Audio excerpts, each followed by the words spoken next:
MLB Frenzy. We'll talk about this right now and then head out. So obviously we got the MLB.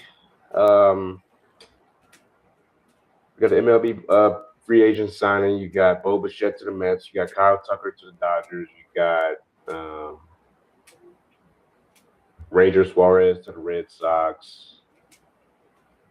But you also had some big time trades. You had some trades to where,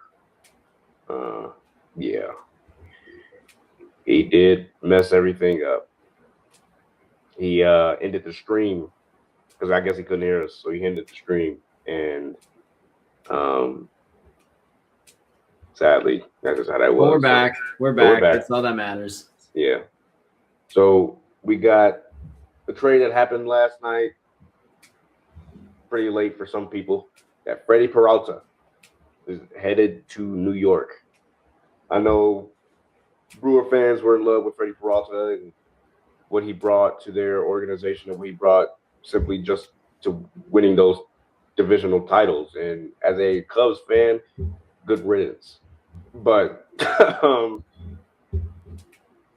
I want to talk about the return because a lot of people were talking about they should have gotten Nolan McLean or Carson Benj, and they thought at least one of those two.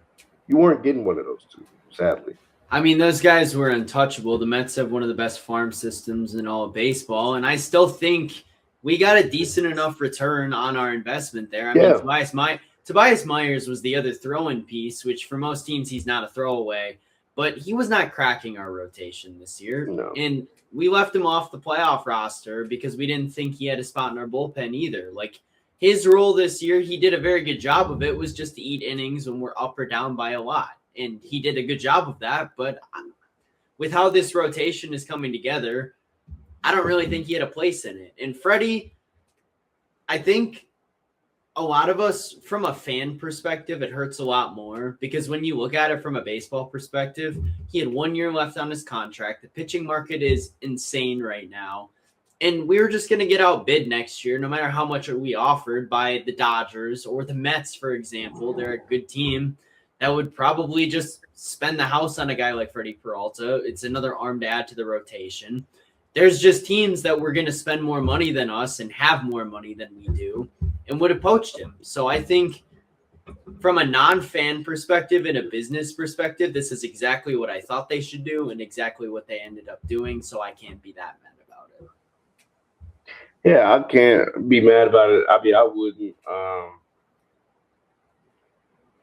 I mean, as a Cubs fan, I think it was a great move for them personally because they get two pretty good prospects in return.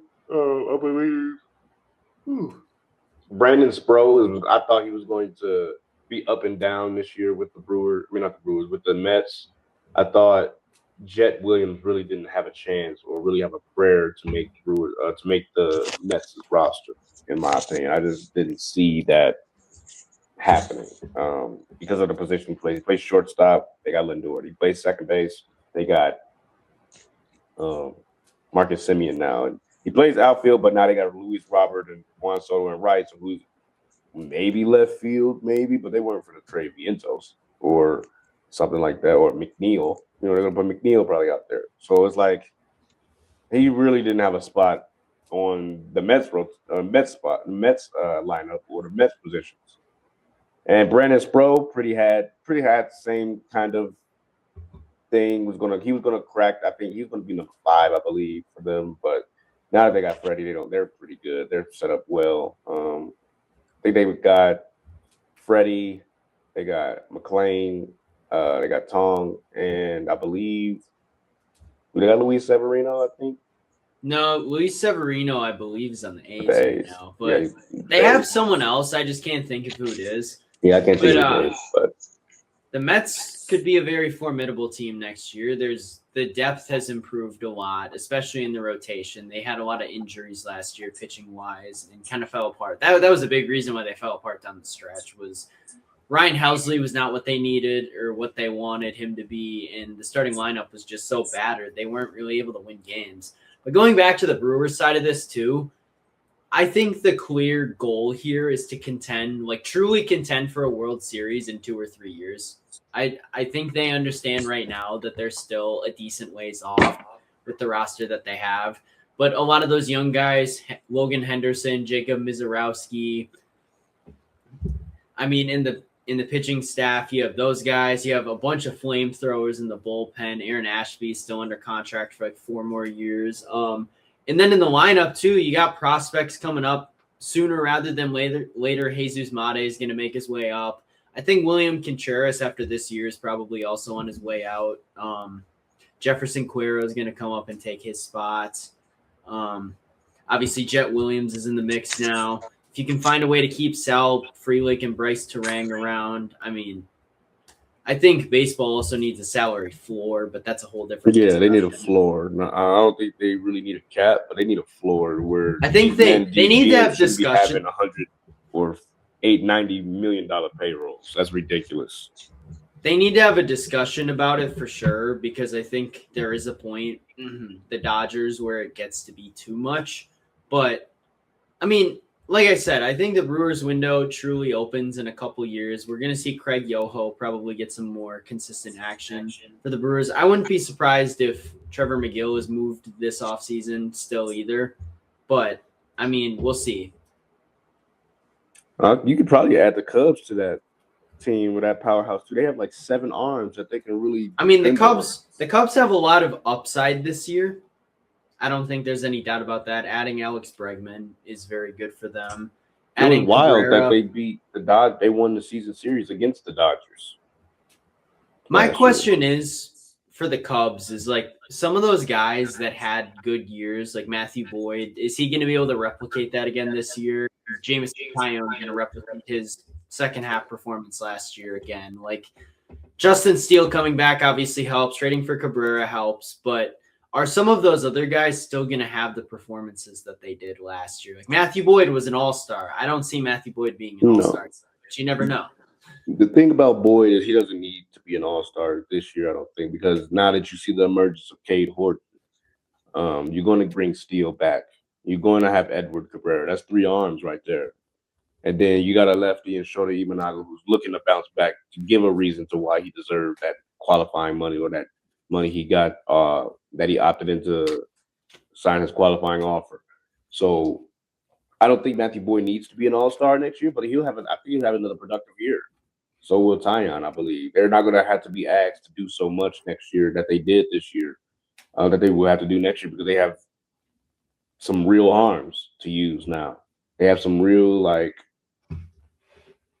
bona fide, you could say, aces that they will have. I mean, the ace of the staff is still Justin Steele until further notice.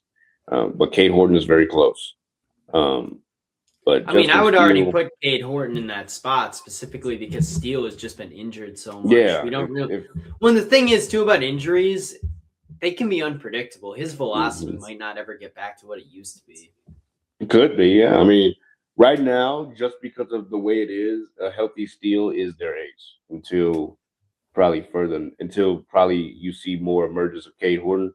Obviously, Cade Horton had a great year last year, but he needs to replicate that again for me to say he would be the ace of the staff. We've seen Steele put up multiple seasons to where he's been very productive, had 2 all-star campaign seasons. One, we actually went to the all-star game. So he's had about a couple great, he was really the arm we leaned on after like 2019 and up. After that, that was really the arm we really looked at the most. So I can't really take the ace reins from him until I see more from Horton instead of just 1/2 of the season or 1/3 of the season, I'd say. I want to ask you something because you have the Cubs fan perspective on this, and I've seen a couple of things about it, and I think it's really stupid, to be honest with you. Nico Horner getting traded. Do you think there's any smoke to that, or am I just like seeing? Because I think it's nonsense, and you guys would be idiots to do that. But I just wanted to know your perspective. I think it's just people that just want to talk, just create headlines, create news, get clicks. Because that's pretty the most stupidest thing I've ever seen. You trade your Gold Glove, 300 hitting second baseman for what? Like, what are you going to get in return to put at second? Matt Shaw. You've seen how he was last year. There's no need. right? That's why they got Alex Bregman. So why would you put Matt Shaw over Nico? That's just it's just smoke. There's no way that they're going to do that, especially when they're trying to contend too. They're only saying that because he's on a 1-year deal, and the way the Cubs' philosophy is, or they move players before they have to pay them, and that kind of player, he was homegrown. He was an integral part of the lineup. He had to be. He had 2 seasons to where he hit over 270. Like, there's no way you're going to There's no way you're going to sit up here and tell me that you're going to trade that away for what? What, JP Crawford? Like, no, it's not going to happen. That's I mean, I want to say that I think it's stupid too, and you guys would be I'd be dumbfounded if you did something like that. But I you would think lose a lot of fans if they did that. I think honestly, your X factor this season could be how well PCA does at the plate, because we saw first half PCA was at an MVP level, mashing 27 home runs by the time the All-Star break hit. And then the second half came around and he fell off a cliff offensively. He still played really good defense, but his offense just tanked. He didn't do much at the plate. He had a couple big hits in the postseason, which I'll give him that. But his regular season performance in the second half was just not it. I just don't know whether he's truly a superstar. He's streaky. I can't tell at this point. What I'll say is that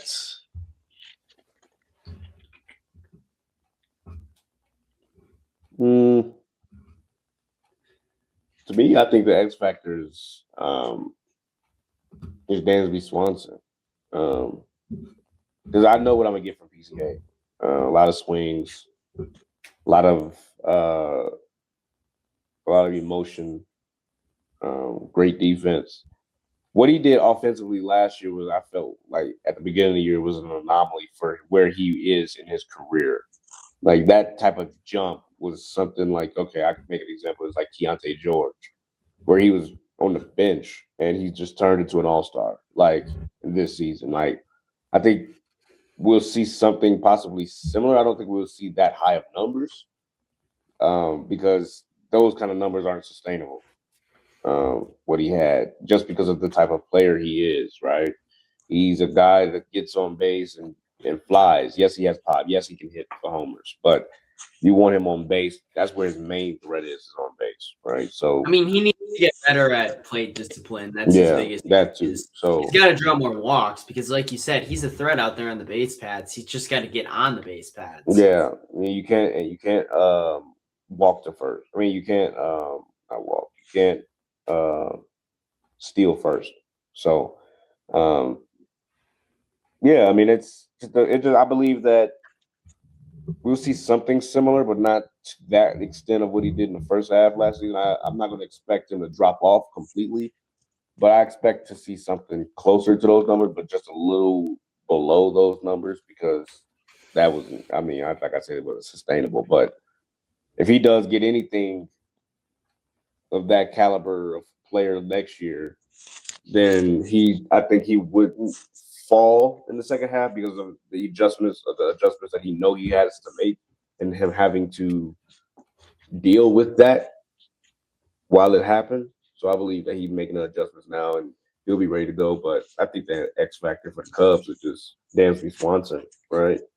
If you can get anything from him offensively, it just lengthens the lineup even more. That'll mean all 8 guys rather. Yeah, all 9 guys is something special. So I'd say the X factor is Dansby Swanson. Also, I want to say another X factor that would have to be is probably Moises Ballesteros. They're using him as the DH at the moment, and maybe flip him and Carson Kelly on at the moment, because it's you don't have a Bellinger, you don't have a Kyle Tucker to put at that DH spot to go back and forth with, to play the field and things like that. So when you strictly talk about a strict DH, you need Moises Ballesteros to come through. Like, I'm not saying have numbers like Kyle Tucker. I'm not saying that. But I'm saying something productive. Maybe like a 260, 15 home run season. That'd be productive for me. Maybe 60, 70 RBIs from him because that's just who he is where he is in his career. And then maybe a good, at least a 700, 800 OPS, somewhere around there would be great. But because he's hits for extra bases, so